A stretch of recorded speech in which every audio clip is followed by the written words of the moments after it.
பண்டோட decision மேக்கிங்ல நெறைய influence பண்றாங்களோங்கிற ஒரு மாரி அவன் வந்து ஒரு மாரி தன்னந்தனியா அந்த அம்மாவ பறிகொடுத்த குழந்தை மாரி, ஒரு மாரி கிரவுண்ட்ல நிக்கும்போதே பார்த்தா, அவன் யோசிக்கிற மாரி, "ஐய்யய்யோ! என்ன சொல்றாங்கன்னு தெரியலையே! இல்ல வெளியிலருந்து என்ன இன்புட் வருது?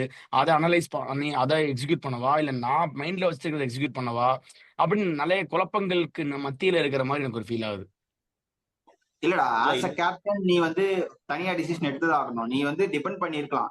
நம்ம அப்படி சொன்னாலுமே ஸ்ரேயஸ் ஐயருக்கு ஃபுல்லா லாஸ்ட் இயர் ஃபுல்லா இன்புட்ஸ் எல்லாம் வெளிய தான் வந்தது. வெளிய இருக்க இன்புட்டையும் எடுத்துக்கிட்டு, இப்ப கேம் போற ப்ராக்ரஸ்ல நீங்க கண்டிப்பா அனலிட்டிக்ஸ் அதெல்லாம் வந்து கண்டிப்பா பார்க்க ஆரம்பிச்சுட்டாங்க.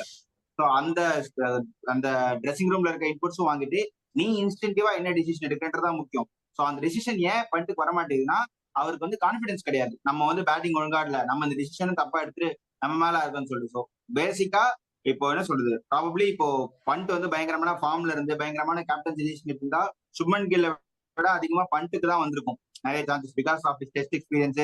சென்னா மாரி கண்டெஸ்ட்ல மேக்ஸிமம் ஆடியிருக்காரு. எல்லா இடத்தையும் செஞ்சுரி அடிச்சிருக்காரு. கண்டிஷன் தெரியும்ன்றப்போ, பட் அவர் வந்து என்ன சொல்றது? ஆஃப்டர் தட் ட்ரெஜடிக்கு அப்புறமா வந்து ஒரு ஐபிஎல் போன சீசனும் நல்லா பெர்ஃபார்ம் பண்ணாரு. 400 பிளஸ் ரன் அடிச்சு.